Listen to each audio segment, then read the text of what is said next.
Let's go. Blazing the steel. Bring the heat. Mixing non-stop with the hottest DJ. I'm your host, Joshua Diaz. Non-stop.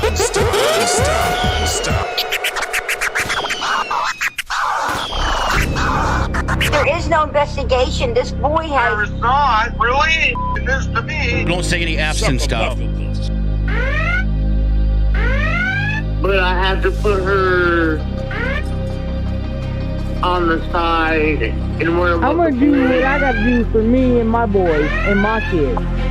Don't say any F's and stuff. There is no investigation. This boy There has... is not, really? It is to me.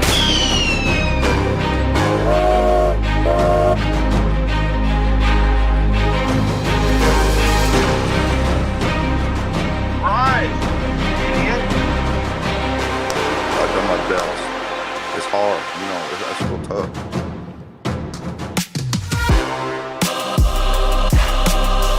But I have to put her on the side and worry about the boys. I'm gonna do what I gotta do for me and my boys and my kids. Don't say any F's and stuff. Live from the NBD Production Studios, you're in the lab with your host, Joshua Diaz. There is no investigation. This boy has... There is not, really? It is to me. But I have to put her on the side and worry about the boys. But I have to... There is no investigation. What's Don't up? say any F's and stuff. What's up? What's up?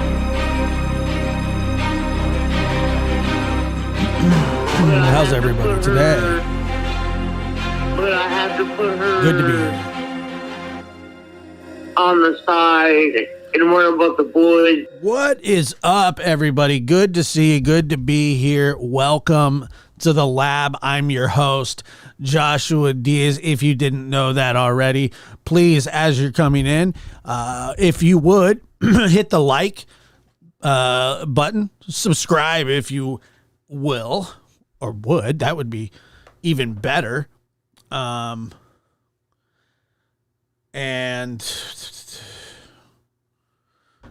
wow, I don't know.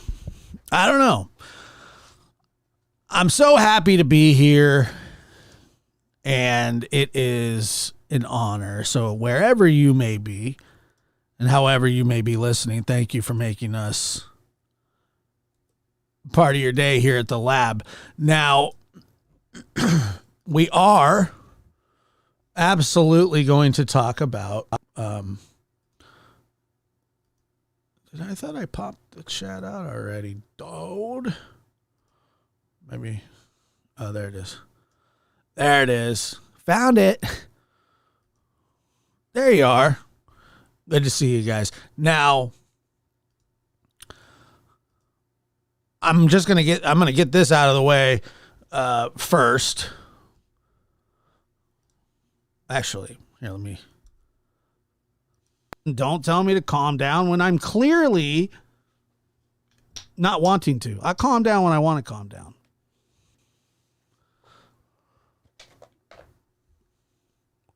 A bunch of just some weird stuff, you know. You're right. Lolo. It's a family missing their 5-year. It's not that serious, dude. Honestly, if one of your kois goes belly up in the next day or so, God is speaking to you. I apologize for that. Now, with that being said, I'm a little rant alert here, okay? All right. So I'm just warning you now. It's just a minor rant alert. This isn't major. This isn't threat level midnight. Michael Scott, threat level midnight. It's not. But it needs to be said, and I'm going to say it. I've been reading just a lot of like really mostly dumb stuff. Most of the time, you know, what's on YouTube just in general is dumb. but it appears that we have some of the stupidest people running channels around. And if you think that excludes you, it probably doesn't. But I got to tell you, there are people out there wondering what my friend Chris McDonough is doing in Fruitland. We've all seen the photos. We've all seen them. And now a bunch of weirdos are trying to, discredit and say things like, oh, what's he doing there? He's doing this for his YouTube channel. Well, first of all, let me ask you a question. When was the last time Chris McDonough did a live about Michael Vaughn's case? When was the last time? I'm just curious. Somebody please tell me, because I'm curious. If I missed it, I didn't want to miss it. I think I missed it. Was it recent? Has it been recent? No? Has it been recent? That's weird. That's shocking, really. That's shocking, really. And they say, well, this isn't a cold case. This isn't a cold case. And I go, well, what is it? If it's not a cold case, then what is it? I don't know. I'm just asking. I don't talk to him about this stuff. We talk about the Padres and the Giants making trades in the offseason. I don't talk to him about this, but I am saying, people are saying, how'd he get there? Is he snooping? What's he doing? Blah, blah, blah, blah, blah. Blah. Blah, blah, blah. Blah. Right. And Ali C is really correct here when, let me see here. Okay, so there's the infamous picture. Okay, he looks like a bloodhound. I mean, he's looks like he's zeroing in on something to me. I don't know what the hell's going on there in that picture. But let me ask you this question. If you're wondering what he's doing there, I would deduce from this photo, just looking at this photo, I don't know anything more than you do.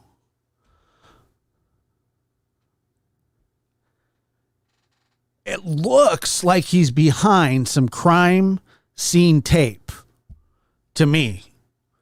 Like there's some tape right there. I see some tape, and I'm looking, and I'm going, wow, that looks like the police.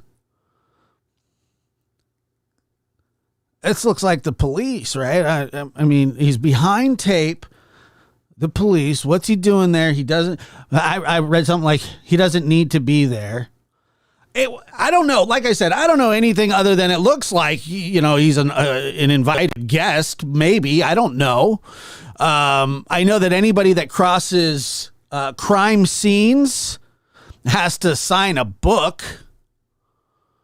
a log book in and out. I can guarantee you that the family of Michael isn't allowed there. Just sounds like standard operating procedure. It's a crime scene. So from what I'm seeing here, folks, and this is just what I'm seeing. This is what I'm seeing. It looks like he could possibly be working a case. Maybe. I just don't know. I mean, he is part of a law enforcement foundation that helps when asked. I don't know. I don't know. I'm not really sure, but I don't really question it either. I'm not some weird clip channel that goes, he doesn't need to be there. Or some guy in a halfway house smoking cigarettes with like a guitar behind him going, Chris McDowell, I'm an intelligent, you charlatan. It's like, what, dude? Oh, I'm an intellect. I'm an academic. Nobody knows my name, and you can't see my resume. Ho, ho, ho. Oh, ho, ho. Oh, yeah, he's uninvited. He kicked the tape down, probably. Kicked the tape down, and he was like, let me through. Let me through. I'm an intellect. Oh, I'm an intellect. I live in a halfway house. I smoke cigarettes inside. Oh, you charlatan, you bad actor, you. Oh.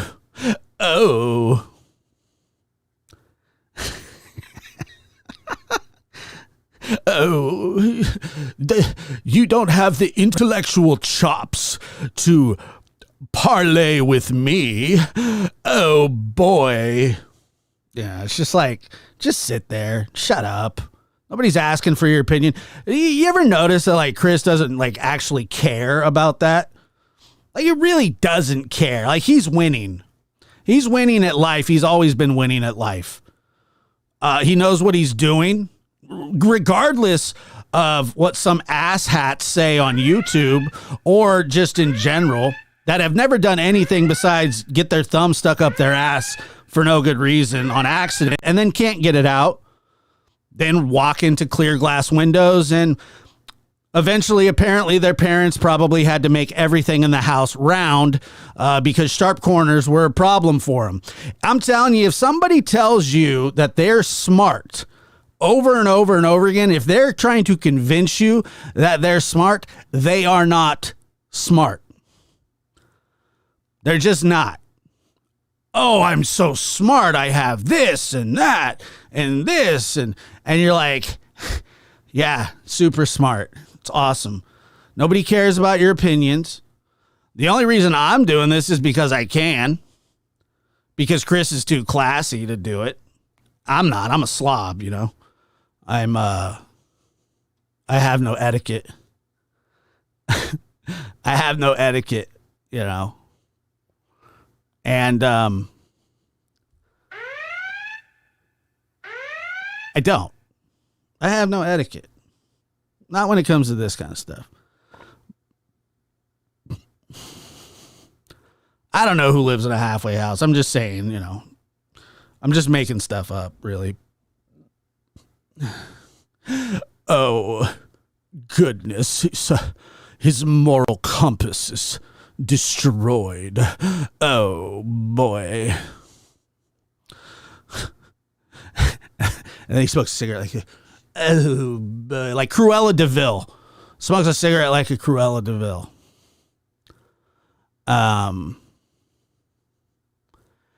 And so, you know, I just, like I said, rant alert, you know? I don't care. I really don't care. Like, if these people call themselves like online sleuths and true crimers, and yet they can't figure out what the hell somebody's doing at a crime scene behind the tape. You can't figure that one out, dumbass. Can't figure that one out? I'm an academic. Pseudoscience is my... Shut up. And the 4 people that watch your show, just shut up. No one cares. No one cares. You know what I mean? Online sleuths can't figure out what a homicide detective... Oh my God, he's retired! Holy crap. He's retired, though, guys. He's retired. Oh. What's he doing there? What's he doing there? What's he doing there? Oh my God. He doesn't need to be there. Good thing nobody asked you. No, it's not. It's not him. No. Nobody asked. There's a reason you're not involved. Don't pay attention. Just don't pay attention. It doesn't matter. It's not like, they're making progress in a case or anything. I don't know. I don't know. It's just like, what could he possibly be doing there? Nobody gets behind the tape without my knowledge. Oh. Sucker-muckagus. Nobody gets behind the tape without me knowing. I know everything. I'm a clip channel. Rhinoceros. Yeah. I know. It's just like some of this. We're online sleuths. We're online sleuths, but we have no idea what the hell, is going on here. I'm looking at the picture right now, and I'm just like, oh, I see. Oh, okay, that makes sense, dude. I've barely talked to the guy. I can't remember. He must be doing something. I don't know what it is. Must be. I mean, I have somewhat of an idea. Yeah, I have somewhat of an idea. Not because I was told anything. I'm just looking. That looks like a crime scene. That looks like a homicide detective that had a 95% solvability rate.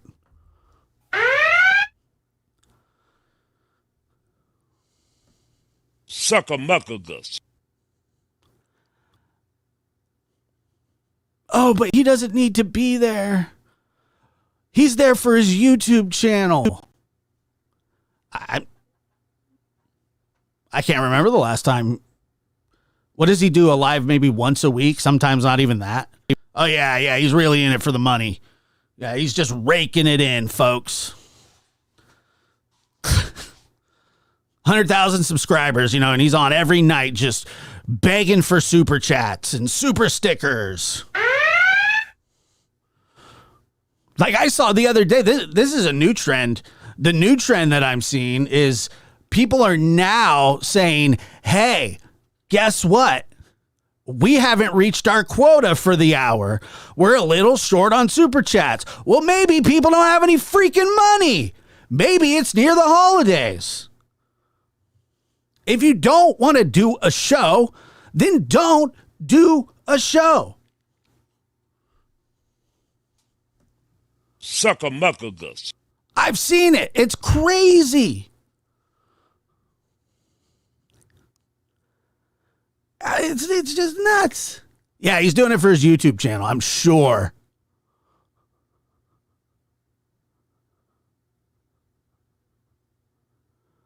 I'm sure, So those are the people, you know what? Report on me. Report on me doing my little I'm sure, they'll clip it, and I'm not even important enough to clip, but imagine the people that clip the stuff that I do are even less important than me, and I'm literally not important. I don't think I'm important. I don't act important. I'm just here doing my show. I like it. And I like my friends, and I like Chris. I think he's a really nice guy. I'm just wondering when the last time he did a live about Michael was, and is he live streaming from the crime scene? If he is, that's wrong. If he's doing that, that's wrong for sure.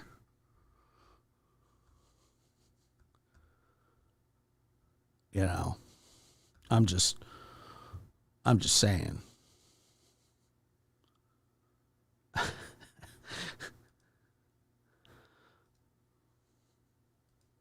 Somebody said, "Geesh, move on. Just because of you, we're getting another 5 minutes of ranty time." Oh boy, more rants are coming. I'm just saying, folks, if we're considering ourselves online sleuths, if we're considering ourselves online sleuths, online detectives, la da da da da da da, it ain't so friggin' hard to understand what somebody like Chris would be doing there. I just like a crackhead would live in a crackhead house. Crackheads live in crackhead houses. No offense. I'm just saying, when in Rome.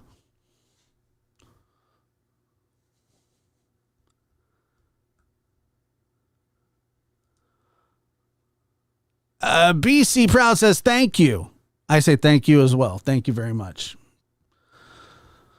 Let me see. Sit around, friends, and listen to all of my accomplishments. I'm better than you. I'm not actually though. Carol, thank you so much as well. Appreciate that. Now remember, I didn't ask for these. I'm doing whether they come or not. I'm dead serious. We don't have a limit. We don't have a goal. We don't have anything. We just show up here. If I get some ad revenue from this, okay, cool.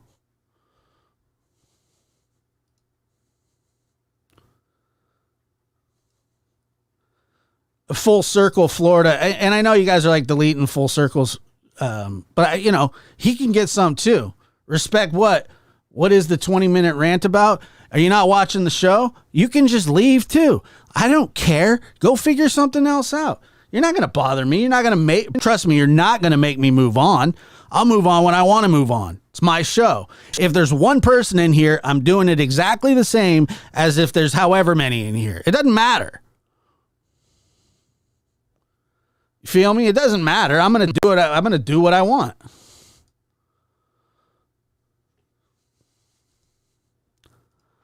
My show.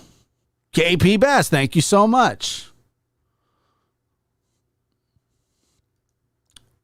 Water runs downhill in Rome. I didn't know that. I've never been. Little bit. Thank you very much. I appreciate that.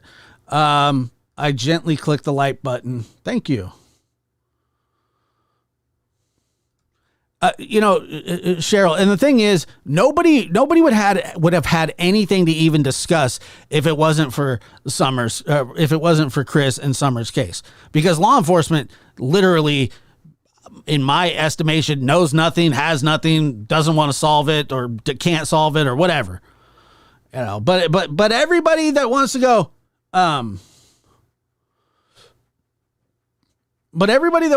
like, oh, he's inserting himself here. He's inserting himself here. That's what I'm saying. Like, no one gives a crap what you think. You're just wrong. It's okay to be wrong. Rhonda, thank you so much. I appreciate that. Remember, guys, it's optional. We don't have a limit. We don't have some quota that we're trying to make. I don't run my PayPal across the bottom of the screen. I don't. Or my Cash App, or my I don't put it up there. The show's free to viewers. If you want to join, please join. If you can, then can.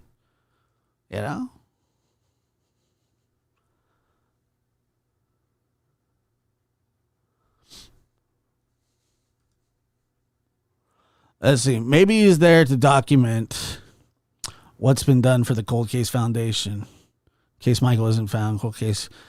I don't know, man. We can just really all speculate. But it seems kind of... I love when Josh is sassy.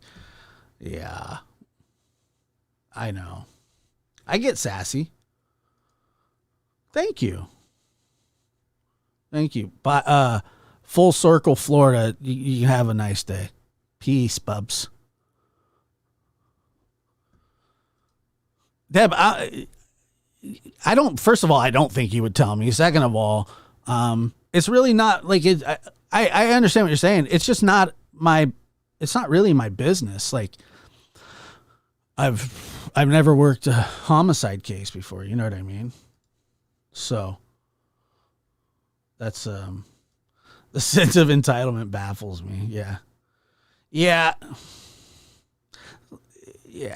People think that they know the whole story when they don't know anything about anything. Now, I don't want to make the whole show about that and about this, and it's not. But seriously, shove it up your ass. Moving on.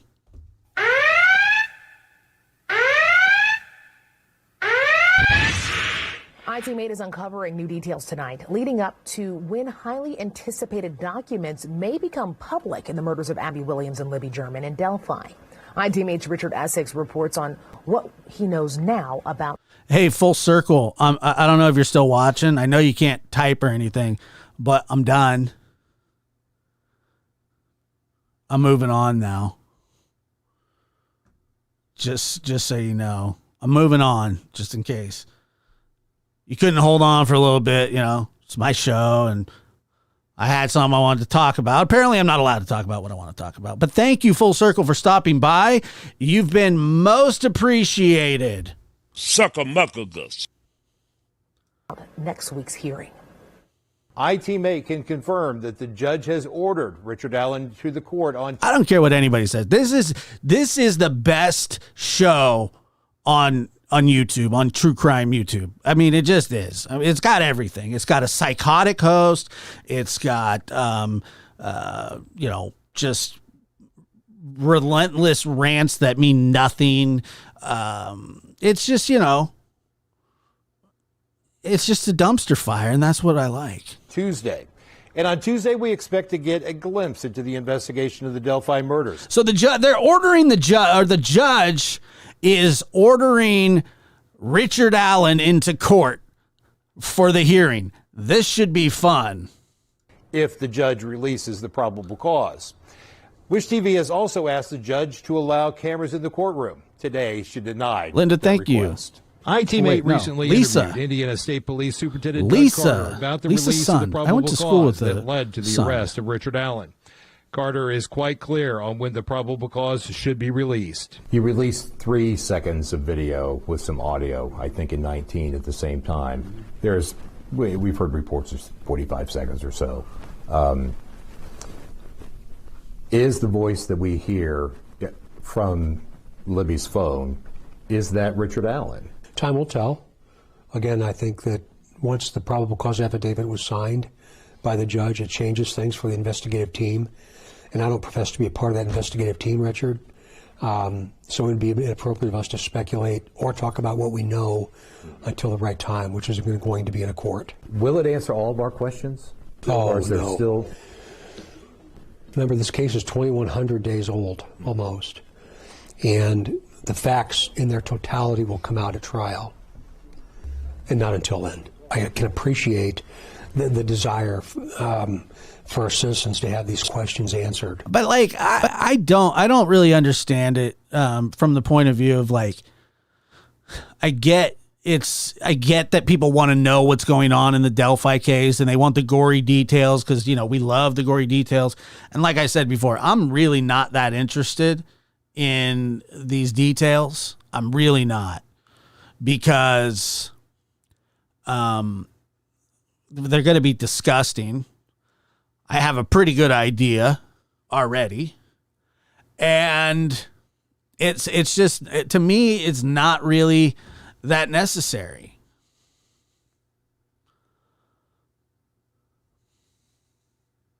That's just, I mean, that's just my opinion. Now, yeah, at trial, all that stuff will come out, but whatever, let it be. And my response to that is it will come. It will come. Yeah. But if any of us said something that would be detrimental to the criminal prosecution of the person or persons that killed Abby and Libby, and I was responsible, you should hold me accountable too. This week, Richard Allen was assigned 2 court-appointed attorneys, Andrew Baldwin and Bradley Rosie. Dude, you know that we have a true crime creator that legitimately doxed the Delphi judge, and that's why he recused himself? Suck-a-muck-a-gus. That's insane. Rhinoceros. We can't have anything nice. ITmate obtained a copy of a handwritten letter from Allen to the judge pleading for a public defender.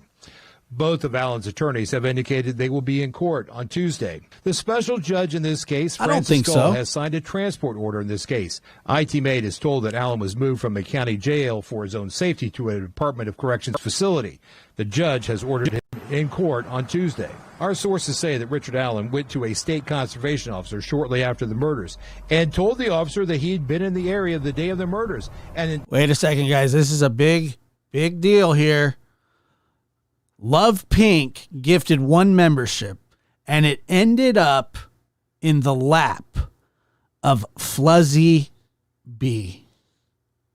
Welcome. Had even been on the bridge that day. He also told police that he didn't see anything. Sources tell ITmate that Allen didn't get much attention when he first went to police.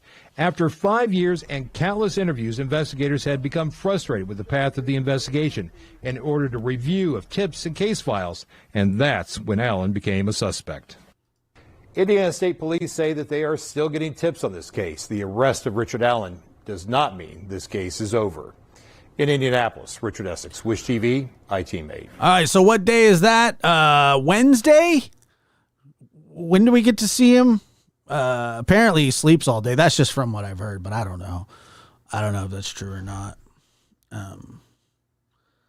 But, you know, I would if I were him. I'd be scared. I mean, people don't like...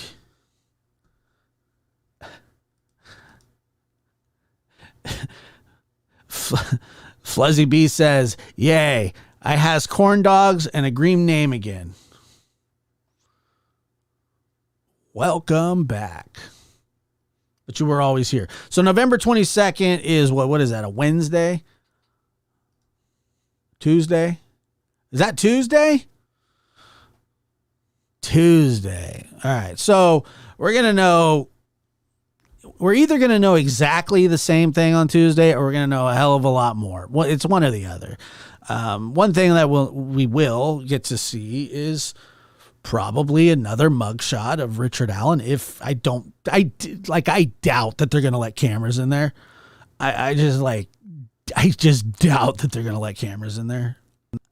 As much as it like piques my curiosity, and I'm like, hell yeah, let's see this weirdo. Because, I mean, you know, he is weird. I mean, he was sitting on his son-in-law's lap with like a huge grin on his face, trying to hold his hand. All the other stuff, you know, set aside. It's weird. It said it's a closed hearing. Okay, there you go. So, like, yeah, we'll get to see another new mugshot of Richard Allen's fat ass. Are there pickles sandwich? No, there's not. I'm cussing a lot tonight. Sucker-muckagus. I gotta stop. I'm sorry. Rhinoceros.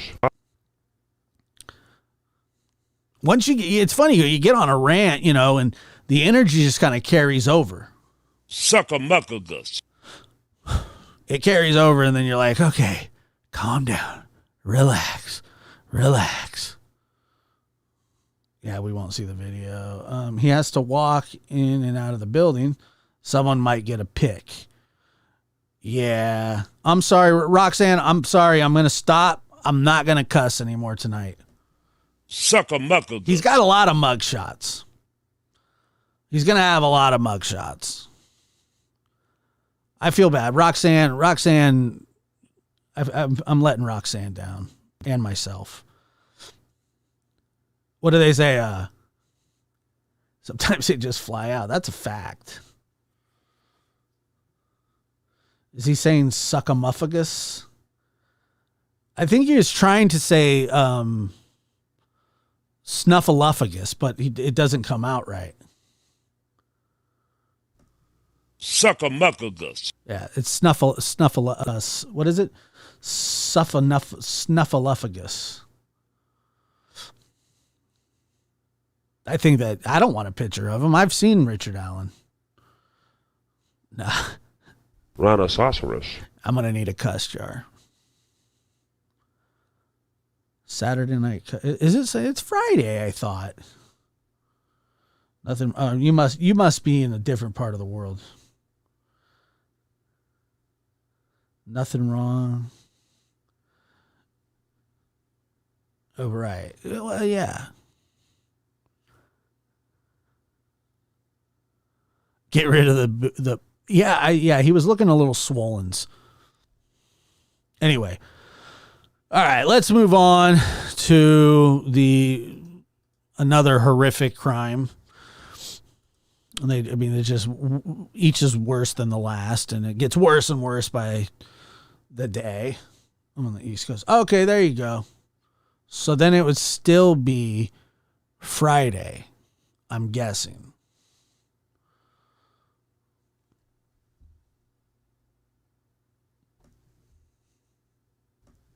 Suckamuckagus.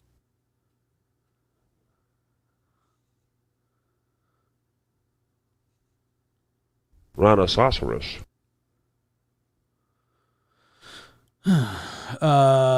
Okay, so here we go. So there are some new details here, which is, I think, I don't know if they're new details or not. I just say that. Idaho murder victim says she called man 7 times, night of slaying. Report. Idaho murder victim Kaylee Gonçalves, sister said her 6th and last phone call to a man named Jack was made at 2:52 a.m.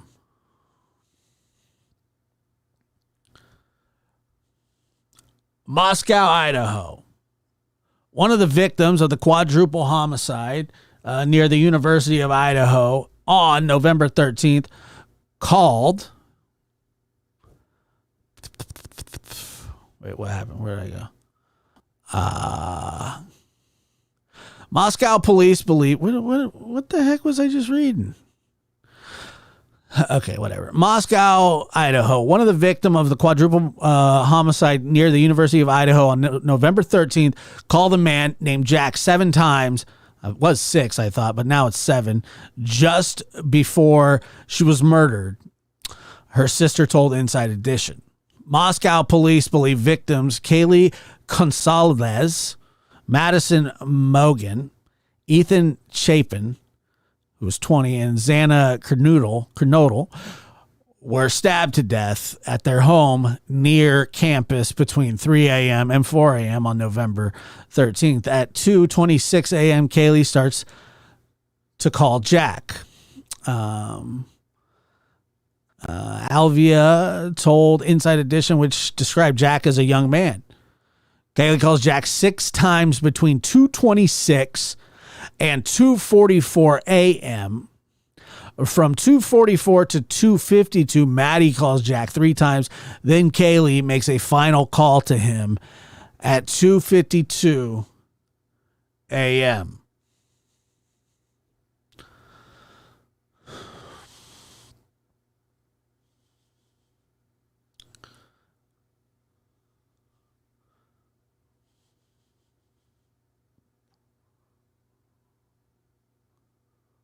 Let me see here. Kaylee has photos with a young man named Jack posted on her Instagram account. In one such post, an Instagram user left a comment insinuating the man's involvement in the crime, which Kaylee's sister Autumn Gonçalves shot down in a response to that user. One of the stupidest comments I've ever seen. I'm kind of wondering, is this going to be a problem? The sister kind of doing the investigation. Yeah, there is more than one Jack, it sounds like. You definitely don't call a weed guy 7 times. Proven spooky would know. Moscow Police Department, James Fry said during a Wednesday press conference that there were no signs of forced entry. The 2 roommates were home the night of the attack, but police said Friday that they are not suspects in the case. Okay, so what is going on here? They're both so they're not suspects, they're suspects, or they're just witnesses. Then you go to sleep and do something else. I don't know. You don't call them 7 times. You just don't do that, right? Let's see here.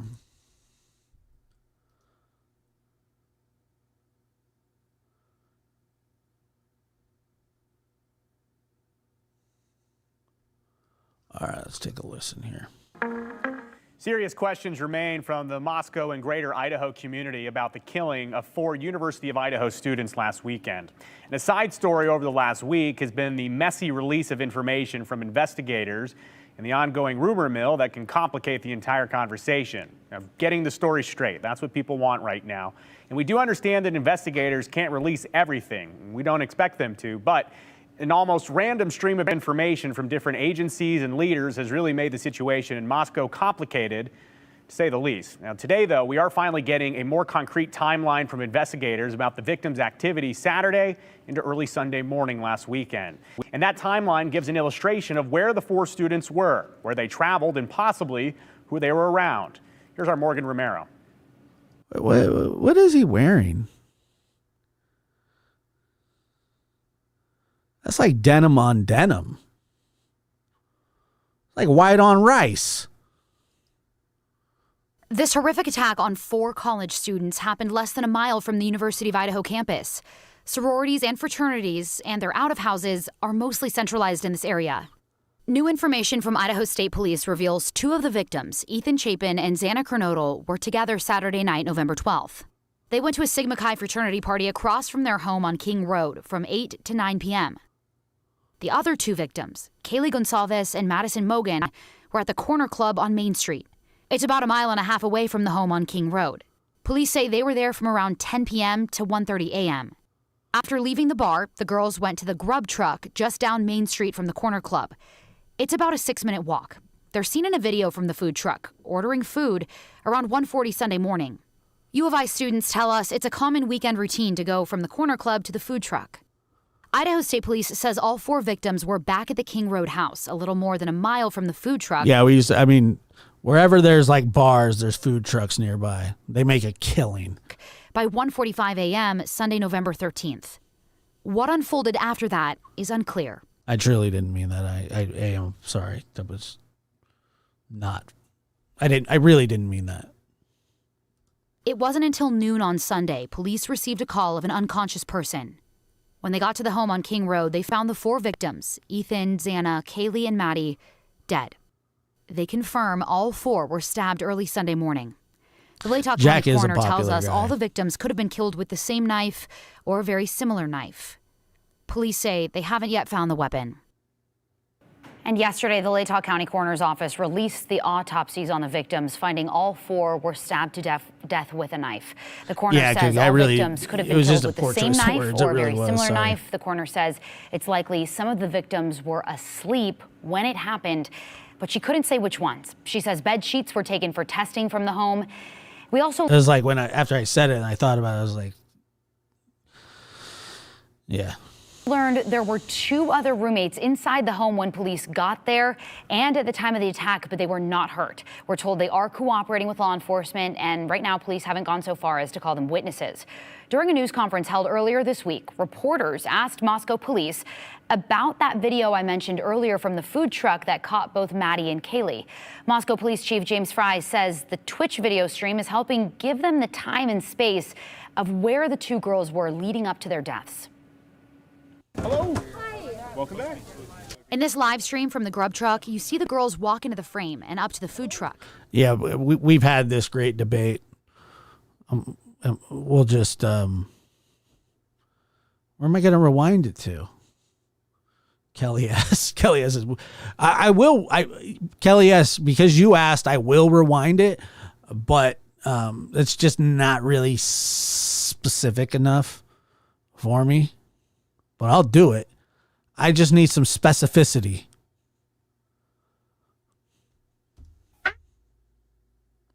Specificity.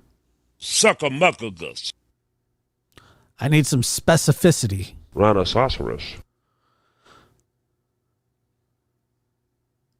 It appears they're with a young man, the one in the hat and dark jacket. Here you can see him put his hood on. He hangs back several feet behind the girls as they order from the food truck. He then follows Kaylee and Maddie after they order. About how they were asleep. Okay, hold on. During a news conference held earlier this week, reporters asked Moscow police about that video I mentioned earlier from the food truck. Kaylee and Maddie dead. They confirm all four were stabbed early Sunday morning. The Latah County coroner tells us all the victims could have been killed with the same knife or a very similar knife. Police say they haven't yet found the weapon. And yesterday, the Latah County coroner's office. When they got to the home on King Road, they found the four victims, Ethan, Xana, Kaylee, and Maddie, dead. They confirm all four were stabbed early Sunday morning. The Latah County coroner tells us all the victims could have been killed with the same knife or a very similar knife. Police say they haven't yet found the weapon. And yesterday, the Latah County coroner's office released the autopsies on the victims, finding all four were stabbed to death with a knife. The coroner says all victims could have been killed with the same knife or a very similar knife. The coroner says it's likely some of the victims were asleep when it happened, but she couldn't say which ones. She says bed sheets were taken for testing from the home. We also learned there were two other roommates inside the home when police got there and at the time of the attack, but they were not hurt. We're told they are cooperating with law enforcement, and right now police haven't gone so far as to call them witnesses. During a news conference held earlier this week, reporters asked Moscow police about that video I mentioned earlier from the food truck that caught both Maddie and Kaylee. Moscow Police Chief James Fry says the Twitch video stream is helping give them the time and space of where the two girls were leading up to their deaths. But the thing also is what I heard, and you know. Hello. Hi. Welcome back. In this live stream from the grub that truck, there were you see the defensive girls walk into the wounds? frame and up to the food truck. It appears they're with a young man, the one in the hat and dark jacket. Here you can see him put his hood on. He hangs back several feet behind the girls as they order from the food truck. He then follows Kaylee and Maddie after they order and stands right next to them. It looks like he never ordered any food, but you can see him talking to other people there. Several minutes later, the girls grab their food, take a picture, laugh and talk to each other, and quickly walk away. One of the people the young man is talking to points out that the girls left. He throws up his hand, waits a moment, and then appears to walk after them. You see him wave at the girls and then walk a separate direction. Both girls called Jack. This recording shows all three are at the food truck for about 10 minutes. And police say Kaylee and Madison were home just minutes later, by about 1:45. Their home is a little more than a mile from the grub truck. A University of Idaho student who says he's friends with the victims told us this young man was with the girls at the corner club before this. ISP says, "Oh, where are you, Celeste, Alicia? Where's that other dude? Oh, and this isn't confirmed, but it's leaning my way. Oh, boy. Oh boy. Oh boy. I said they were together. Did I not? The corner club before this. ISP says authorities, Idaho student who says he's friends with the victims told us this young man. I see you, Celeste. I see you.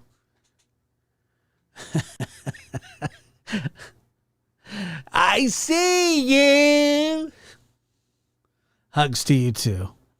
Was with the girls at the corner club before this. ISP says authorities contacted the young man in the video and they interviewed him as part of the investigation. They are not labeling him as a suspect or person of interest at this time. Police have been going to local businesses, as we've been reporting, asking about any purchases of knives bought in the Moscow area around the day of the murder. This is like the biggest yin-yang situation I've ever seen before. By the way, I didn't tell you guys that my buddy's kid, Aiden Joshua, or whatever his name is, was born on November 16th, one day after my birthday. And I'm going to have him on to talk about this. But I do think that he intentionally took his wife late to their appointment so he could avoid my birthday. That way his son wouldn't be born on my birthday and have to take my name.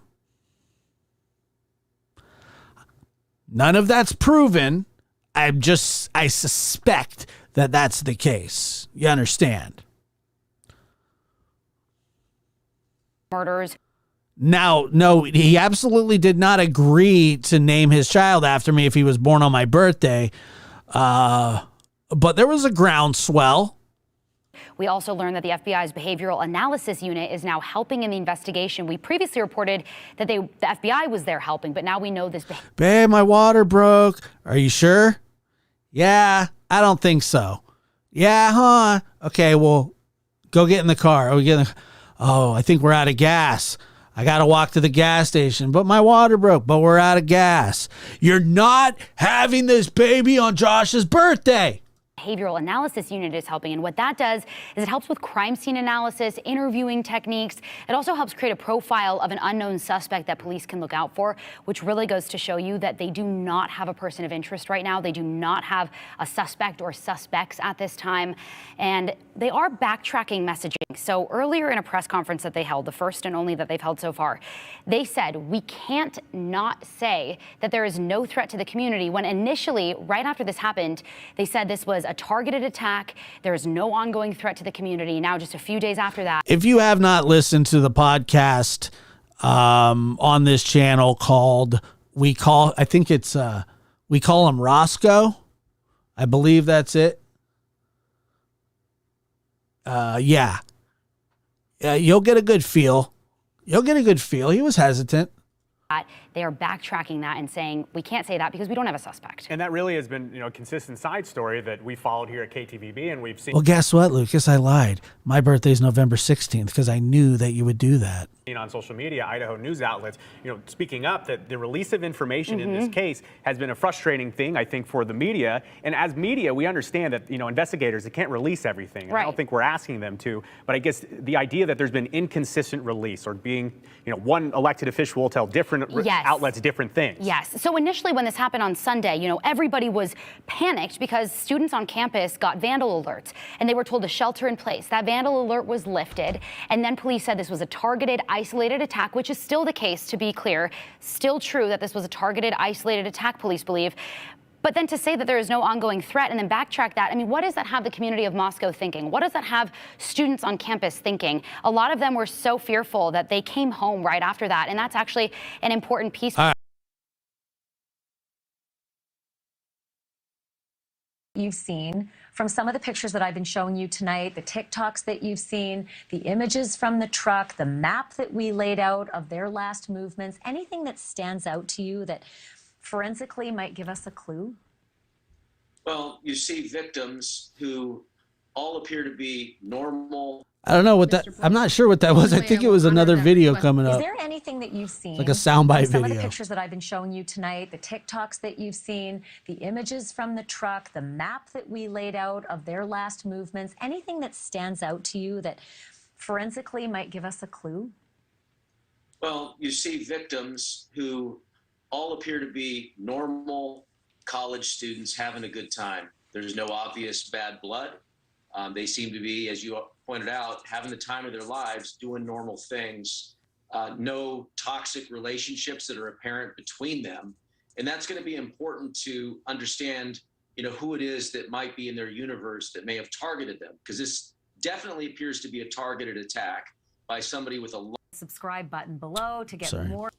Who it is that might be in their universe that may have targeted them. Because this definitely appears to be a targeted attack by somebody with a lot of venom, a lot of hatred, and very resolved about what they were going to do. Because make no mistake. So is this the house that it must be, for right? A crime like this is a very intense, angry act. And like was pointed out earlier, that offender or offenders, they are going to be injured because when all that blood gets on the knife, they're going to be cutting themselves. They're going to leave a lot of evidence behind. But what's striking about this social media is there are no indicators that there was anything about them other than the fact that they were happy that could have created envy or angered somebody who felt like, how dare they be so happy. So this is what I take from those social media posts. Thank you for watching. Go to newsnationnow.com to find News Nation on your television provider. And don't forget to click the red subscribe button below to get more of News Nation's fact-driven, unbiased coverage.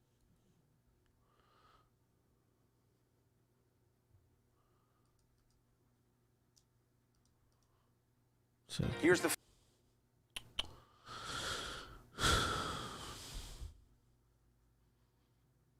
Can you send me that link?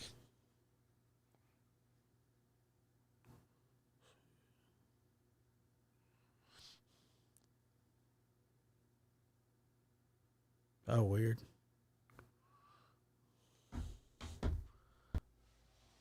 I think that it was a stalker. That's just my opinion, but I don't know. I'm kind of curious what you guys think.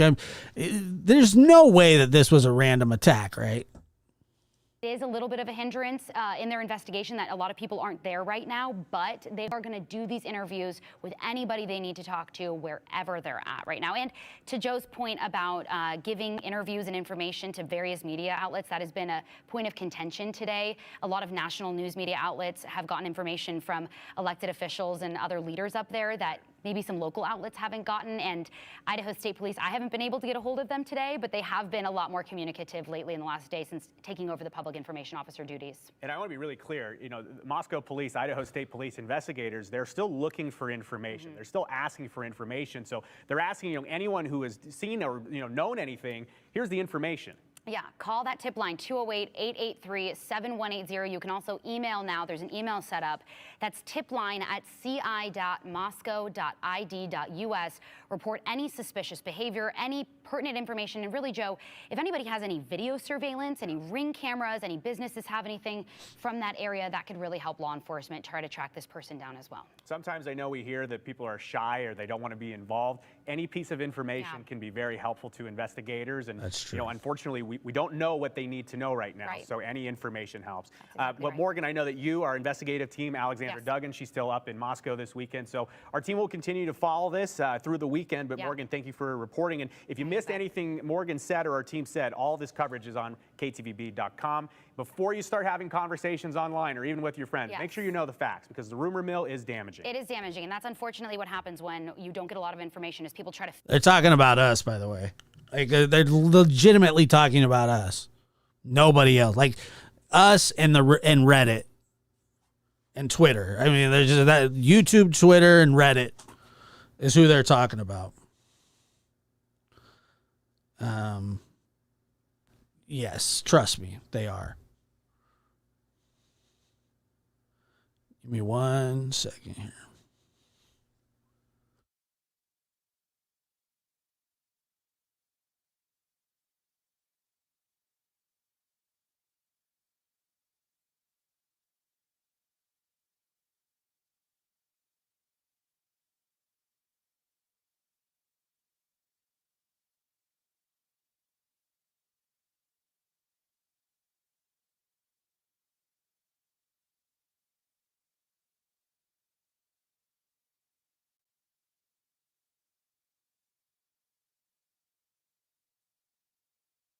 All right, and here, let me grab something here.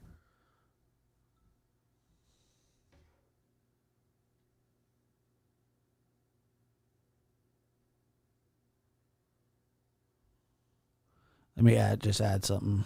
Hold on.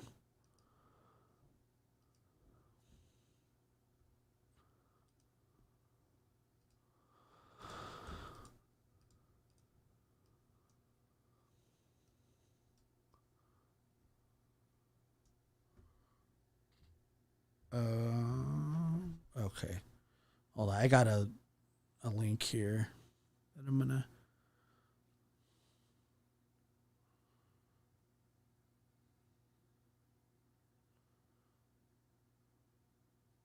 It took them a while to address this, didn't it?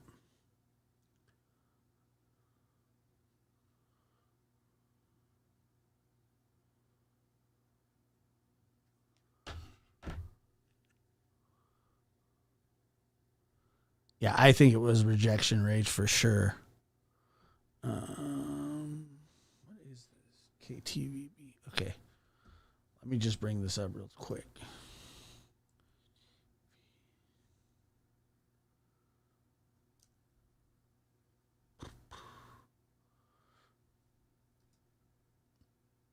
Dead air. Love it.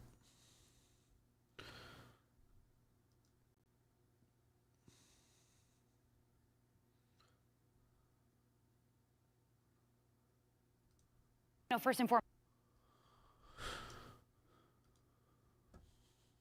Love the dead air. Shira, at this time in the investigation, police are saying that the two roommates who were home at the time of the attack are not considered to be involved in the crime. So that was a lot of speculation on social media and a lot of questions that we had.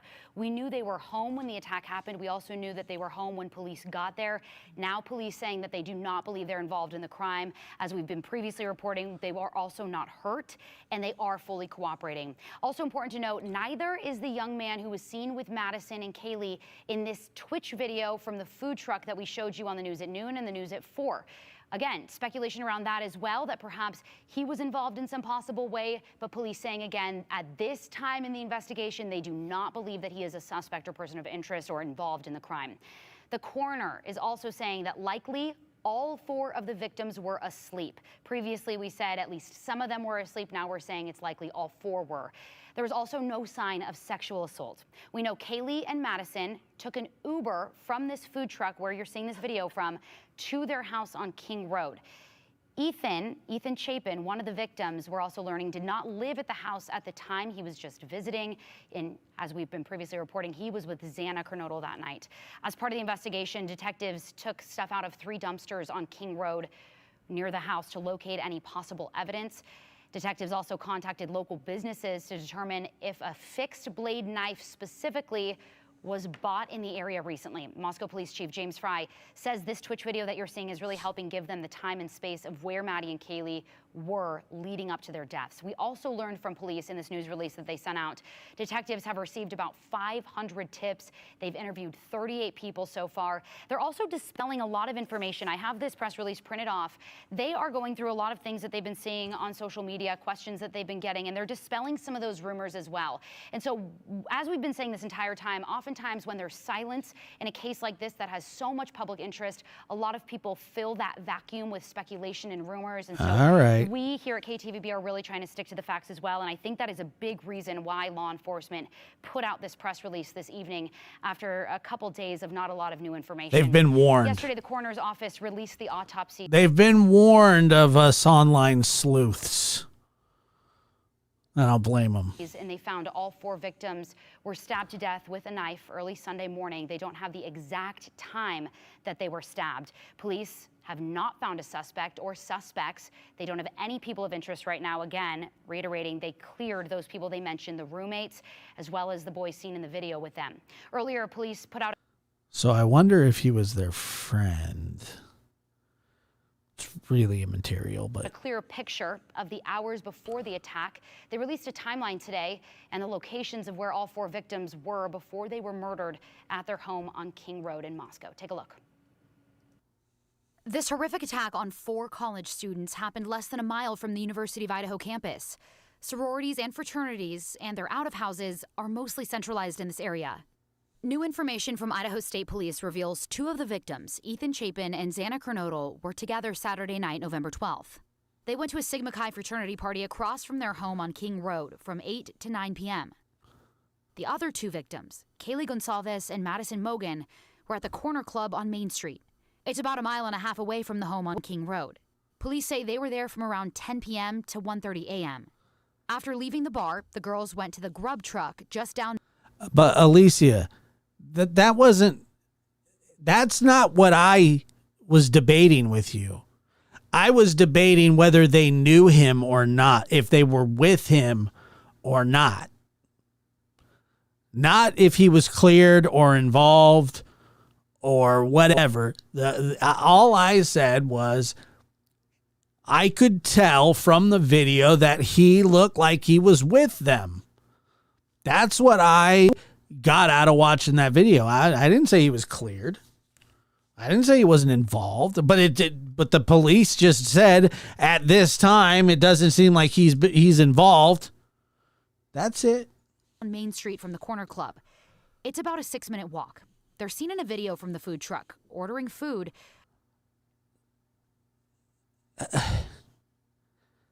Around 1:40 Sunday morning. U of I students tell us it's a common weekend routine to go from the Corner Club to the food truck. Idaho State Police says all 4 victims were back at the King Road house, a little more than a mile from the food truck, by 1:45 a.m. Sunday, November 13th. What unfolded after that is unclear. It wasn't until noon on Sunday police received a call of an unconscious person.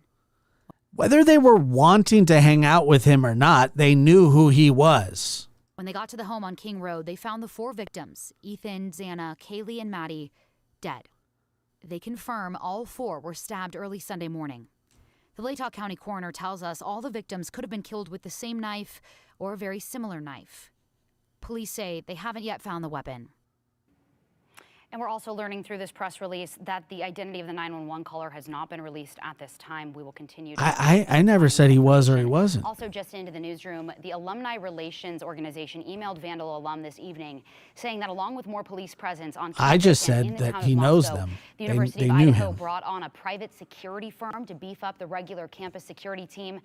And also, any student, employee, or visitor can get a security escort on campus day or night if they're choosing to be there. What do you mean, so what? We spent an hour the other day, talking about this. Throughout fall break because they can't come home. And again, just to reiterate, police saying they have not identified a person of interest or a suspect yet, but they want anyone near these areas who saw anything suspicious, has any surveillance video, I agree with you, perhaps, or can provide any information to call the tip line. That number is right there on your screen. That's 208-883-7180. They also have an email set up. You can email tipline@ci.moscow.id.us. And I also want to point out some information that they released too. They really laid out in this press release from the Moscow Police Department, Shira, all of the resources that they have. You know, we know Idaho State Police is there. We know the Federal Bureau of Investigation is there. We know Latah County Sheriff's Office is helping out. And the FBI actually has 2 behavioral analysis units. So we'd reported that we knew they were there. That really He very well could be, but I think that he still knew them, that they were at the bar together hanging out. And it just really beefs up these crime scenes. They have Idaho State Police alone has 20 investigators, and FBI has 22 investigators. So they're really trying to help with those local law enforcement agencies there who are just really working around the clock to try to solve this crime. Right, a lot of resources going into this, and although we're getting more information now. First of all, follow the grain in your own wood.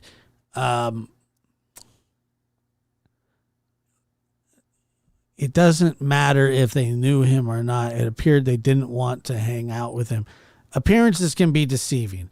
First it was some guy just stalking them. Then it was just some hanger-on guy. All I said was that they knew who he was. Whether they liked him or not is immaterial. I don't even care about being right or wrong here. I'm just saying what I said was different. Now there's still so much that we still don't know, and so it's important for folks, anyone who has information, to reach out and so they can follow up those tips. Absolutely. All right, Morgan Romero, thank you for joining us. You bet.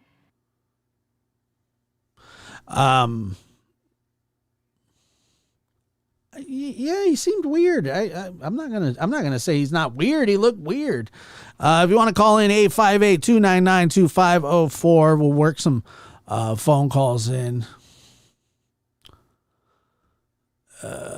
Oh yeah, no, I know. I'm just It makes to me. It makes no difference. But he very well could be involved, but he very well might not be. We just don't. We have no idea. We just don't know.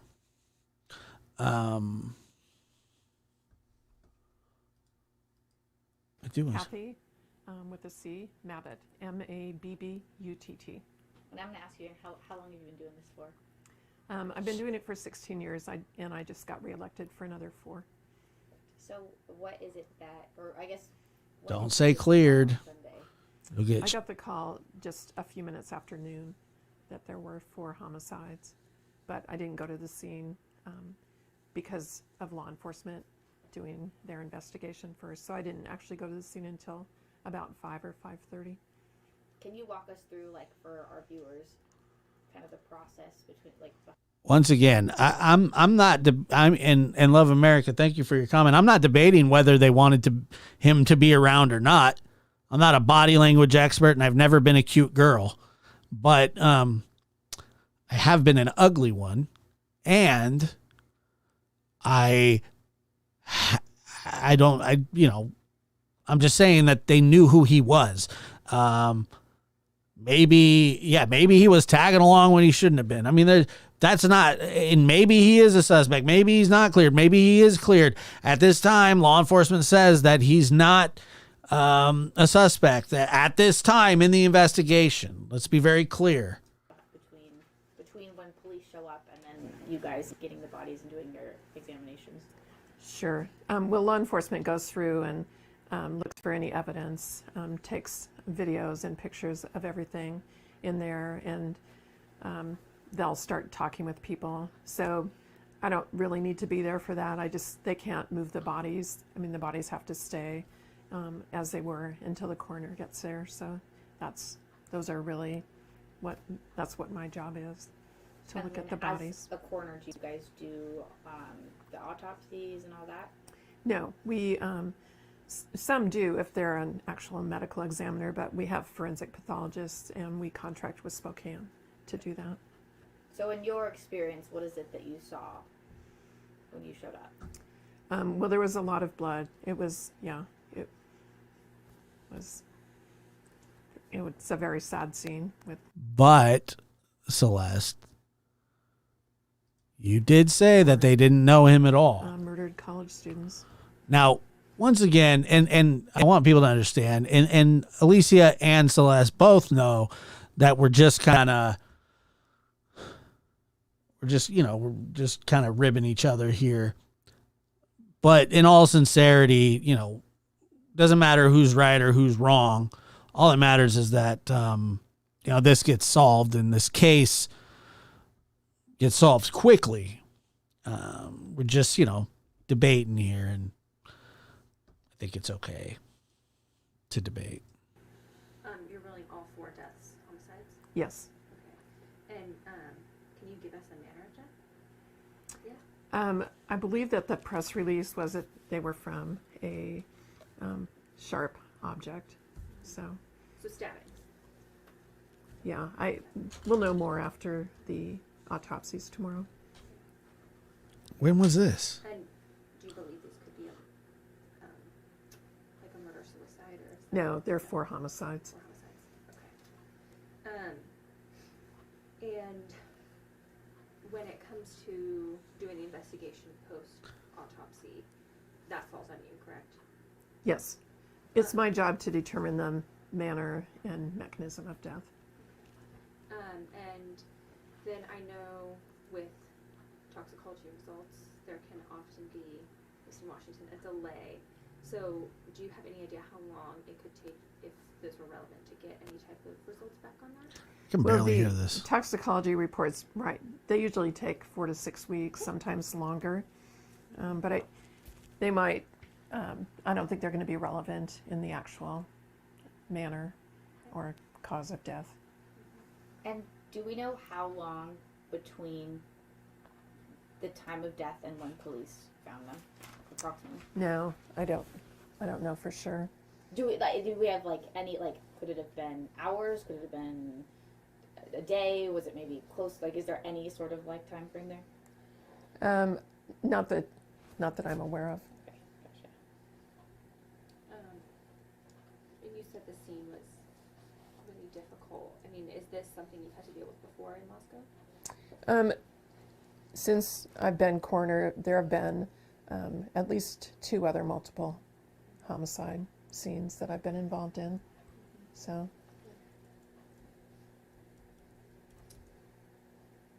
Would you say this is probably the most gruesome? No, it's hard to just single it out. It's the only one I've been to where there have been 4 people at one scene. There have been the other ones have had multiple scenes. And was anybody else injured, any non-deceased people? Not that I'm aware of, but I wouldn't necessarily be notified either. Okay.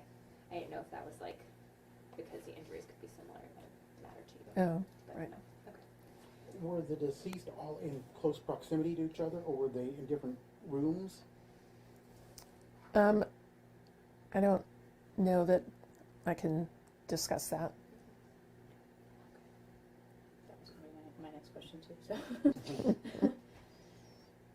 think will we be able to get a copy of your report once it's concluded? I'm sure it'll be. Oh, sure. Yeah. Yes. Okay. Just call. Yes. Okay. Yep. Thank you. Do you know what the time frame for that will be? It just depends on how relevant the toxicology report is, but. Okay. So- So it could like the 6 weeks. It could be. Yeah. Thank you. You're welcome. Yeah. 4 University of Idaho students who were Sure. found stabbed to death in their beds were likely asleep when they were attacked, according to a country coroner. Latah County Coroner Kathy Mabbitt told News Nation that each victim suffered multiple stab wounds from a pretty large knife to their chest and upper body. It has to be somebody pretty angry in order to stab 4 people to death, said the coroner. In a statement, local police confirmed that the coroner reported the victims were likely asleep. Take a listen to that here in a second. Caller, go ahead. You're on the air. Oh, hold on 1 second. Hold on. I want to make sure I didn't have blue. Hang on with me real quick.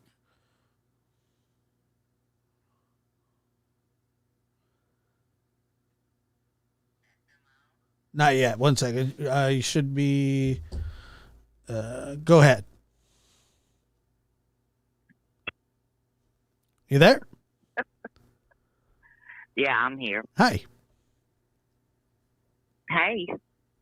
Everyone else is scared calling in, I guess. Yeah, I'm a little fired up tonight, I guess. I'm being intimidating. I actually wasn't looking at the call screen. No. There's a couple up there, but I had forgotten that I was taking calls. Well, it was taking them so long to call. Well,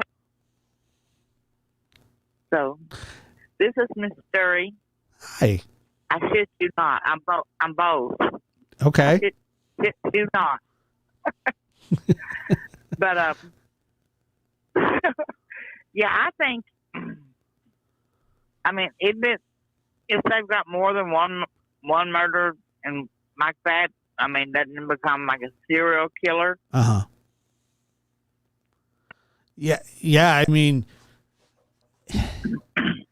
I have a problem thinking that. I think that this person knew them, and I doubt that they've done anything like this before. But I mean, it's completely possible. Well,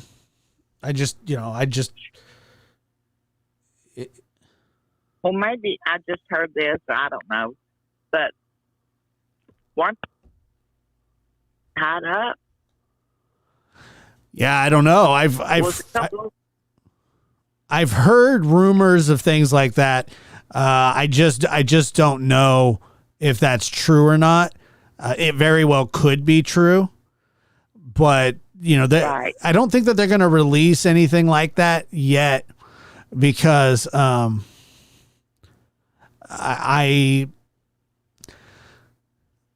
there are going to be things about the crime scene that they want to kind of keep to themselves. That way that it's an investigative tool. But I was telling Linda the other day, I said, there is so much more to this story, like so much more. It's got to be. Oh, this is not a random, this cannot be random.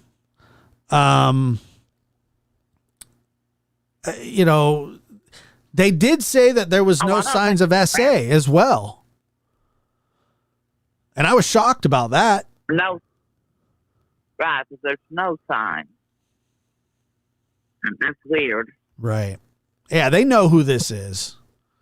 Yeah. And that's the other thing, too. I also think that when law enforcement said, hey, no need to panic, or, everybody's safe or whatever. There's no threat to the community. I think that they probably had somebody in mind already, and then had to walk that back because like they're not going to tell us anything, which they shouldn't. But right, as Chris says, they're going to hold it close to the vest, but random, but yeah, random doesn't make sense. Random doesn't make sense. Not right. Random does not make sense. But for there to not be no sexual assault or anything like that, that makes you wonder why. What's the motive behind this? Anger, rejection, fantasy. There are people that just like to do harm to others, but this is going to, in my opinion, my uneducated opinion, this is going to be a fellow student. You're starting to hear rumors that there was a stalker. Have you heard that? Apparently one of the girls had complained about a stalker. Now, that hasn't been confirmed, but that's the kind of stuff that's going to start rolling out is what happened in the weeks or months, probably weeks leading up to this, or the week leading up to the murders. Something happened somewhere, and it's going to be, hey, they kicked us out of the a party. They, whatever. Yeah, there was some jealousy or right. Jealousy or just something like that going on. It didn't. I don't think no way do I believe it's random. Oh, I couldn't imagine that. I mean, it's, like everybody say, it does have Ted Bundy vibes because of the sorority house, we're all familiar with that horrible story. Exactly. So, but I think that was random. He didn't know them. Another thing is it's fascinating to me because I think that this is just one person. Okay. That's what I think. I think one person did this and did it while they were sleeping. And that's how he was able to do what he did. But it sounds like there may have been some fighting, some scuffling, and somebody out there somewhere is probably sitting next to somebody that, came home bloody or in a panic or burnt some clothes, got rid of shoes. You know what I mean? And somebody knows something. And they're waiting for those tips to pour in. So you got to think of it this way. There's somebody on the loose. There's somebody on the loose that has committed a quadruple homicide in a fit of rage or anger or whatever. But there is so much more that is going to be found out here. There's going to be a story. There's going to be a backstory. They're going to have interacted with him somehow, some way. And like I said, that guy, which I'm assuming it's a guy, and once again, these are not facts. They've seized. Yeah. I read they seized dumpsters. I've read that they've seized.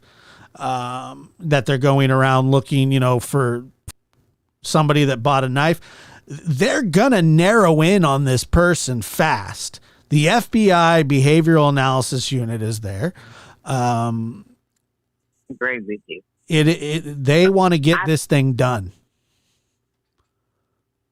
I say before Christmas, we'll have the suspect in jail. That's just my opinion. Say that again. Before Christmas, they'll have a suspect in jail. I think so too. I see what I said, and trust me, it'll live on in infamy if I'm wrong. But I think I think that this is a week and a half from now, personally. But I don't know that. I'm just speculating. I just think that there's going to be a ton. Right. I think there's a ton of evidence. There's got to be a ton of evidence at that scene. Don't you think? I do. And on those bodies, I mean, if there were defensive wounds, there is DNA. There is DNA. Oh, yeah. And there's got to be footprints, handprints, thumbprints. I don't know, maybe whoever did it wore gloves, or somebody insinuated the other day that they could have wore shoe coverings or whatever. Okay, whatever. But unless they went in there wearing a hazmat suit, I think that this thing's going to get solved. It's too high profile. There's too many people involved, and somebody knows. It's probably going to be somebody that they went to school with. It's exactly. It's an odd one. It's really, what's so fascinating about this case though is not only the lack of information, but obviously the way that these kids, and that's what they are, kids, how these kids died. And it was a horrific death. Make no mistake about that. Horrific. Painful. It's just a terrible thing to do, It's scary. It's terrifying. And I think that maybe that this house had some traffic. You know what I mean? Like yes, I do. That there maybe there was this was somebody in that group is the suspect. Yes, I believe so too. And I think that, like I said, I think that they're going to get this whole investigation wrapped up pretty fast. I really do pray that that's the case. I saw the little town square, where all the kids were at the food truck. I saw it tonight, and it looked like it was just empty. Like people, it's like terrorism all over again. It's happening every day. I know. I mean, in our schools, at our children's graduation, at our colleges, every single day, it seems like. Every single day. I've been watching you for months, and there's no telling what we have covered in just murder cases of a husband taking off a wife, or a mother getting rid of a child.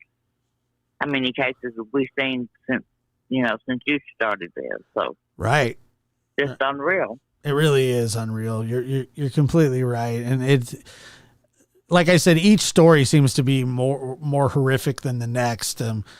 It's like maybe the next one isn't as gruesome, but they just start to just pile up on you. Like, there really is this much evil in the world, and people are fascinated by evil and empathetic and I was thinking that young man is a triplet that was killed. A triplet. Yeah. And I can't imagine, just losing a sibling, but that's just gotta make it even more horrific. It's just, the bonds of family members and cousins and brothers and sisters and nieces and uncles. It's just the whole, we got Thanksgiving coming up, Christmas. I mean, it's just a terrible, terrible thing. And all these families are going to have to live with that for the rest of their lives. It's a terrible thing. But I want to thank you for your call, and I hope you call again. Yes, I will. Thank you, Josh. Love your show. Thank you. Good night, everybody. Bye-bye.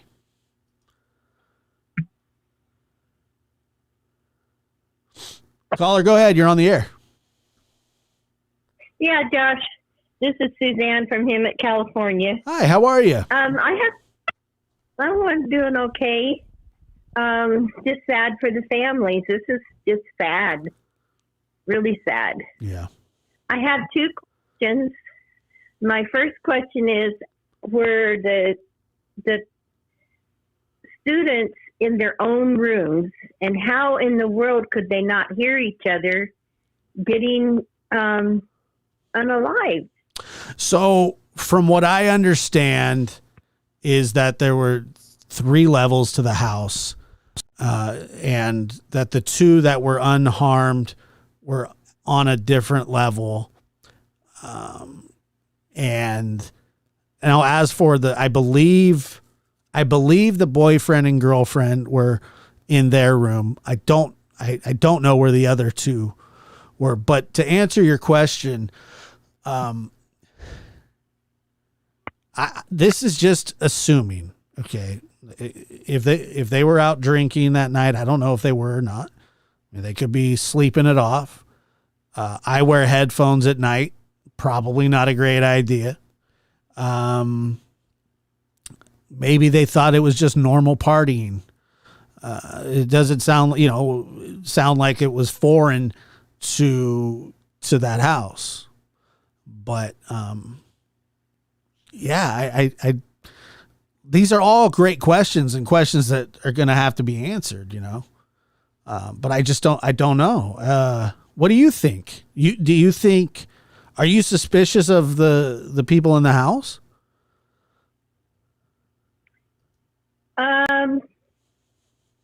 I don't know.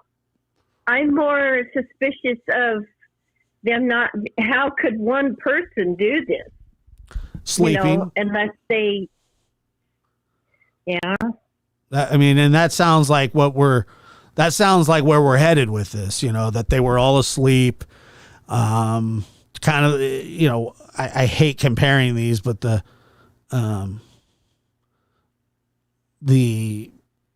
Ted Bundy, when he attacked the sorority girls, they were asleep. I just think, with the way it is now, look, I fall asleep every night with headphones in, every single night. Okay. I also sleep like a rock when I'm out. And I've been at a party house. I've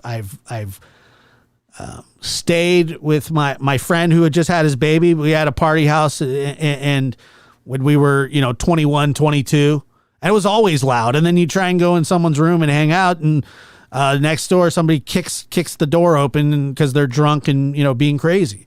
And you don't really think much of it. You're like, oh yeah, I mean, this is whatever, Friday, Saturday night. Now I'm just saying, I don't know. There are reasons why they may or may not hear it.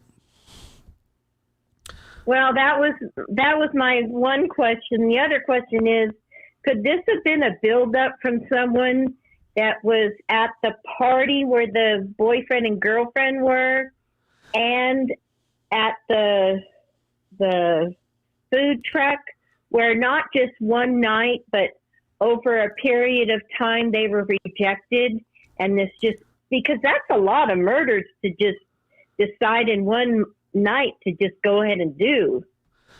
Don't you think that was a buildup? I think whoever did this didn't know that there were 2 other people in that house, and that they went and they wanted to leave no witnesses, and they the people downstairs. Yeah, and the thing is, I don't know if they'll be able to tell who died first, because it seems, excuse me, so close together. I don't know if they'll be able to tell that or not. But I wouldn't be surprised if he went after the boy, or the young man first. You know. Well, they'd have to. I would think that that would make the most sense. That would make the most sense. Whoever did this was mad at one, if not all of those people. Maybe they were all friends. Maybe they kicked them out of the house at a party. I don't know. I really have no clue. I really don't. But I do think that they know them. And I do think that they had a grudge or a vendetta or whatever. I think so too. But now we're starting to hear. Go ahead. My last thing is not a question, but I'd sure like to have you and McDonough have a show again. It's been a long time. It has been a long time. We will be doing a show. I think he's busy. Well, I think so too, and you are too. I'm not busy but like I him. Enjoy it. But I don't know. But we are. There's look. a lot going on.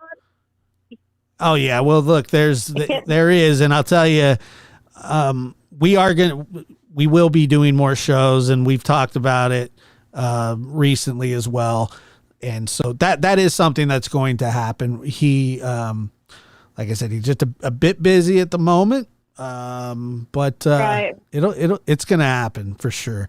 People don't know half of what is done off of YouTube. Not only do they not know half, they don't know 80-90%, and they shouldn't. They don't need to. But the little bit that they see, they criticize. So I'm just saying it's no coincidence that there's movement in that case and that McDonough's behind the tape. I just don't feel that way, Well, I enjoy your work. I enjoy your wisdom, and I don't like it when you get mad. You do or you don't? But I don't. Oh, okay. I'm never. But I know you gotta let that out. I'm never too mad. I'm fiery at times, I guess. You're human. Yeah. I defend. I have always been kind of reluctant, to, call, and it's not even calling out. I'm just stating how I feel. And, it's just my opinion, I have no interest in calling people out, but I do have an interest in voicing my opinion. And, sometimes it's harsh. It gets frustrating when it's the same thing over and over again. Yes, it does. But that's okay. We maintain and we just move on. But I appreciate your phone call very much. And yes, be looking for a new show with me and McDonough here shortly. Okay. Thank you. Have a good evening. Thank you. Take care. What a lovely call. She doesn't like when I get mad. I'm so I do apologize. I don't know if I was mad, but sometimes I do get mad.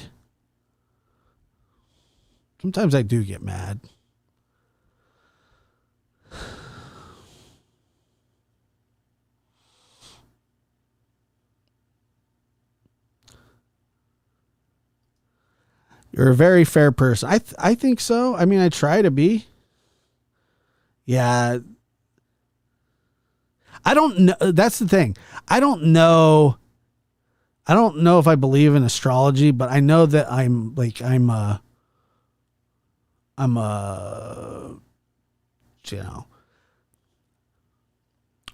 said, when I was a kid, I was so scared to speak up and say, stand up, quote unquote, stand up for myself or whatever. And then like 13 hit, and then it was like, all right, it's over for you.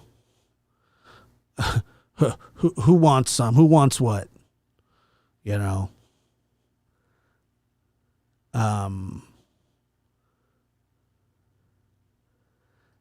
What? That's the other thing. I can't explain to you that I'm not mad. It's not mad. It's not anger. It's not anything. It is. It's not even like frustration. It's just kind of it's how I talk. It's how I talk. And I do, like, people say, oh, you're mad, or you're this or you're that. And it's not necessarily that I'm mad. It's that I am projecting. I'm making a point. I'm expanding, my vocal fry, and sort of, hey now, dominate. Hey now. It's just how I talk. It is just me. I've been told that many times, is that like, oh, you and my kids will tell you that too. They're like, it's just the way, like, are you mad? And I said, no, I'm just, I'm just like, passionate, whatever. Yeah, passionate. I like that. Passionate's good. Passionate's a good word. Hold on one second.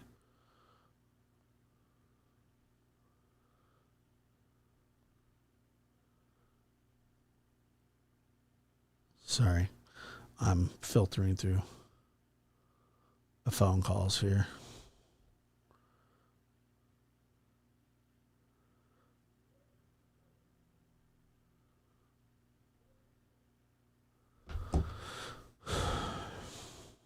One second.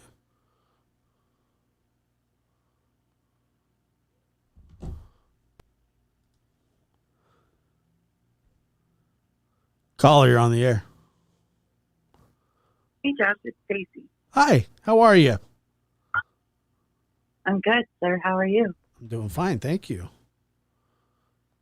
Good. So, first off, passionate is an excellent word. Yeah, okay. I like that. I think it fits to a T because I understand that. And the crazy people in this world they make us passionate about trying to figure out how their minds work and how you be so crazy that you can do that to another living creature. Yeah, and it's like we're all doing the same thing here, and to get criticized, that on these sensitive subjects and things like that can be just frustrating. And sometimes you're not going to, you're just not going to put up with it. And I don't think that there's a reason. Right, you're not going to put up with it. Right. Yeah. And so that's what I do. Like I said, I had a rant alert. Was it from me? No, not at all. I'm just teasing. So here's my thing is like, okay, so you got these 4 people and everybody's like, how could one person do that? Well, Ted Bundy did it. Like, it happens. Yeah, I don't think it's that and difficult. People that are like, exactly. And the thing is, you look at that guy at the street taco place. He's wearing Nikes. They're if you notice, they're kind of old Nikes. Not saying they were dirty or anything, but they're just like earlier date of the Nikes. Right. And then I've heard things where Ethan was found out on the patio, and I just don't think it would be that hard to do. And maybe this guy was not aware of the upstairs. Maybe he didn't go up there and check out to see if there was anybody else there. Or I think he whatever. knew who he was looking for. Very interesting. Right. And it'll be very interesting to see who maybe had the most stab wounds. Right. You Yeah, know? I agree. Like, I agree. There's yeah, a lot more to this story, and we're gonna find out soon, but not before. 100%. Yeah. So there are people saying, the hoodie guy, he's not a suspect at this moment. But as Alicia would like to tell you, he's not cleared. Right? Because she's getting that hoodie. No, that's Celeste. Celeste is going to lose our debate, but I might, I might just do it anyway. It's the holidays. Oh, I got to get one of those hoodies too. I want to be magnanimous. Oh, you're so sweet. I know you hate to admit it, but you are. Yeah, sweet. Yeah. But I just think, and I really think it won't take till Christmas. I think the law enforcement knows exactly who they're looking at. I think they know. I think they're on target, and they've got it down to a T. I think they just, too. obviously can't use their names. I think so too. So I think it's going to be solved relatively fast. I would say before Thanksgiving. And I wouldn't be surprised at all if this creep took off and went home and acted like he was just as scared as the rest of the people. Yeah. I mean, I think that it's going to be solved relatively, I say a week and a half, but, that's just a prediction. I just think that there's a lot of evidence in the house. That's it. Oh, and I think they're going to be able to narrow in on this person, and I do think it's just one. Cameras everywhere now. Yeah, they're gonna have some footage of somebody running away, and so 100%. Something, and yeah, I agree, 100%. Perfect. And so I just want to tell you, I love your show. Thank you. I think you're a great, great guy. Thank you. And when you get mad, it makes me laugh. But I do think this guy will be caught before Thanksgiving or right around the weekend of Thanksgiving. And I think they know exactly who they're looking at. Yeah, I do too. And I hope that whoever this is, they get him off the street. And I appreciate your call. Absolutely. And I want to wish you a happy Thanksgiving. Thank you, sir. You too. Thank you. We'll talk to you later. Bye-bye. Go ahead, caller. You're on the air. Yeah, it sounds like you're a little mad. I can't tell. Who's it? Is that you, Peyton? No. That's your number. I see it on the screen. I don't think you know what you're talking about. What do you want? I really can't tell if you're mad or not. I was just calling in. So you're checking to see if I was mad? Well, let's put it this way. So since you called in, might as well. Let me ask you this. Okay. Is it hard to tell when I'm mad? No, but tonight I'm just not. I just can't tell. You know me about as well as anybody, wouldn't you say? I'd like to think so. So during the show, would you call me passionate or would you call me mad? Go ahead, be honest. I think I'd call you passionate. Okay. But when I'm mad, but when I get mad at you, like, is it obvious? It can be. Okay, but is it always obvious? Yeah. Because right now I think you're trying to make me mad. Is that what you're trying to do? No, I just can't tell if you're mad. So I'm trying to, get an answer. I know, but... Are you mad? Stop asking me that. No, I'm not mad. Do I sound... Okay, now I'm kind of mad. Yeah, now I'm mad. Yeah, you sound a little mad now. At you. Yeah. Because you keep asking me if I'm mad, and now I'm mad. I'm just trying to check on you. No, that's not what you're trying. You were baiting me, and you got your reaction, right? Yeah, I guess. I just can't tell if you're mad or not. Okay. You can't tell if I'm mad. I got you. No, I can't. What do you think? Do you think I'm mad? I think you're getting a little passive aggressive. Oh, yeah. Well, you're very good on picking up on subtle hints. Yeah. I wasn't mad. I'm mad now. Somebody just said in the chat, Peyton's my favorite. You were always mad.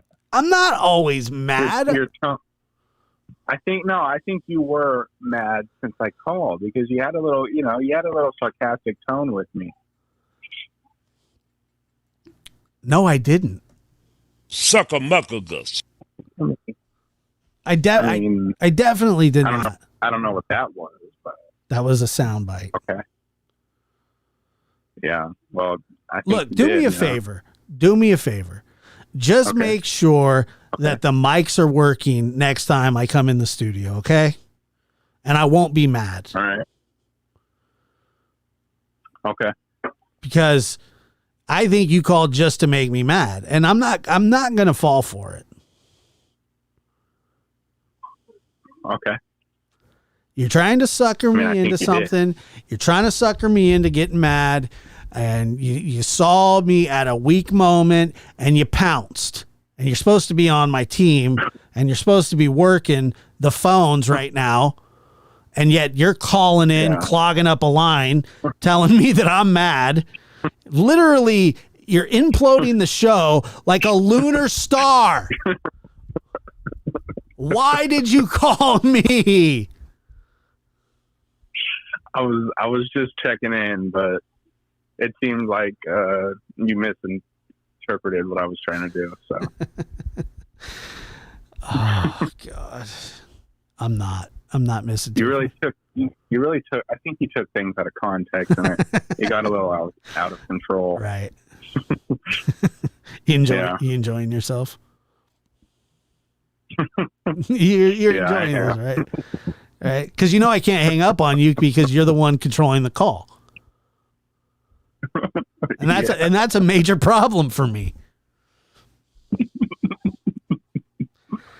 Well, I guess it's been nice talking to you. I wish I could say the same. All right. Now, can you hang up so other people can because I need you to give me the control back of the board. All right. Well, I'll talk to you guys later. Okay. Thanks.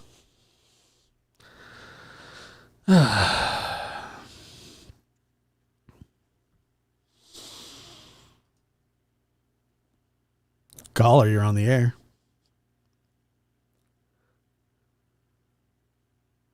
Knuckle up again. Sucker-muckagus. How are you? I'm good. How are you? I'm doing fine, thank you. What can I do for you? I am so sorry that I said you were mad at me for agreeing with you.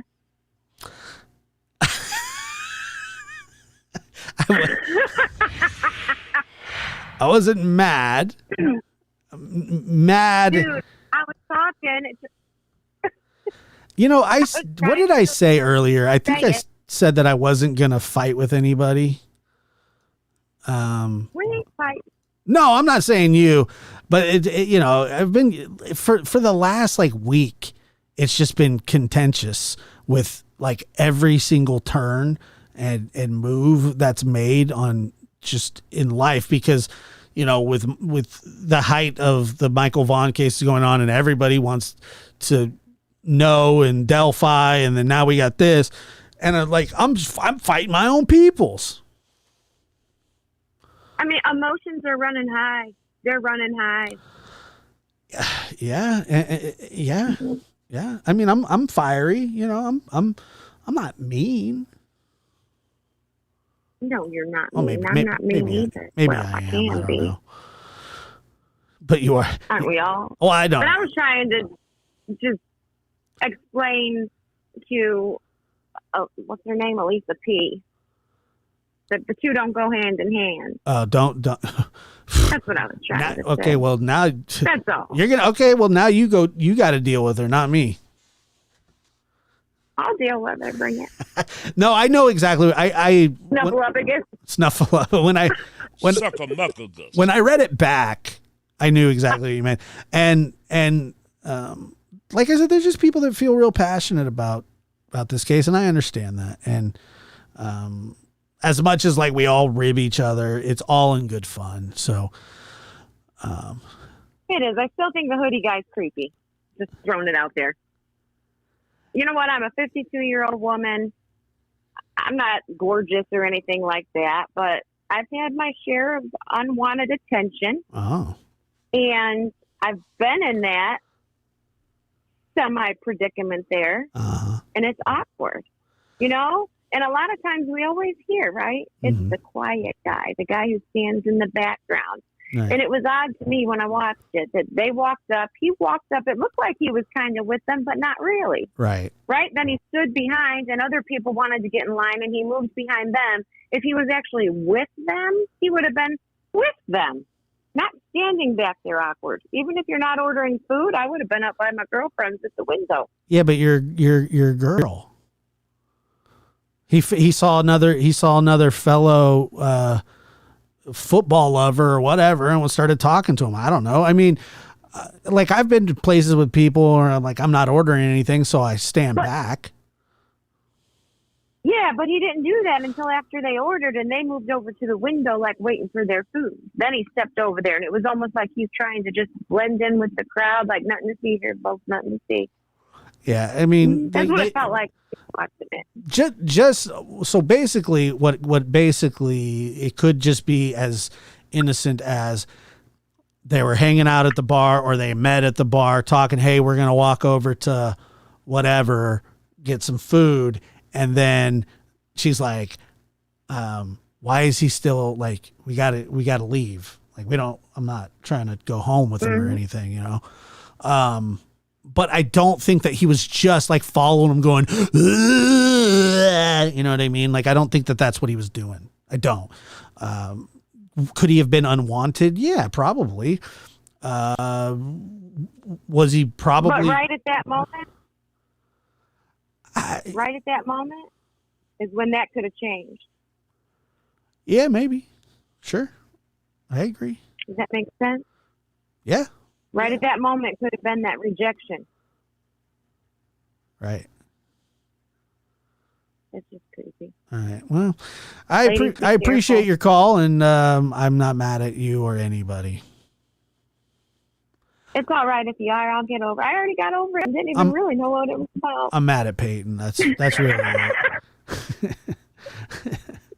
That poor kid. I know. Come on now. I know. He's got it real rough. All right. All right. Take care. Thank you. Have a good night, ladies. Watch your sixes. Yeah, that is a fact. And while we're at it, speaking of Peyton, we are going to be starting a lab clip channel. And no, we're not covering other people's clips. It'll be clips of the show, the best ofs, things like that. We'll be doing all that kind of stuff. It'll be a great time. You know, where we don't have to take things as serious, but Peyton will be in charge of that unless he gets fired relatively soon. You never know. Thanks for being here. Appreciate it. Let's go. There is no investigation. This boy has. There is not. Really? This to me. Don't say any F's and stuff. But I have to put her on the side and where I'm gonna do what I gotta do for me and my boys and my kids. Don't say any F's and stuff. There is no investigation. This boy has. There is not. Really? This to me. Thank you for being here.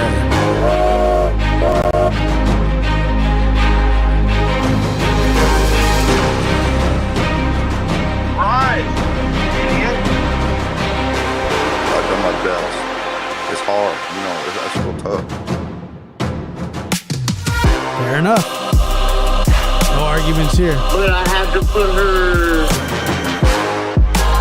on the side and worry about the boys. I'm gonna do what I gotta do for me and my boys and my kids. Don't say any F's and stuff. Live from the NBD Production Studios, you're in the lab with your host, Joshua Diaz.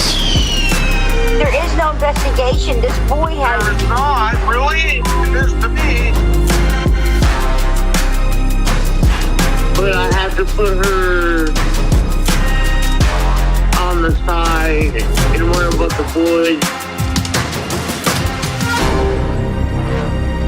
But I had to... There is no investigation. Don't say any F's and stuff.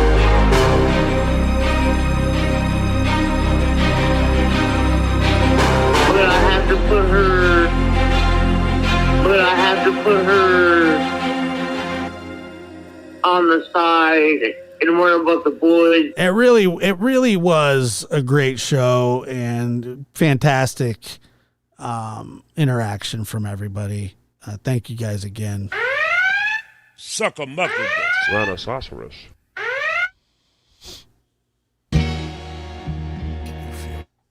I've got up in the middle of the night hearing all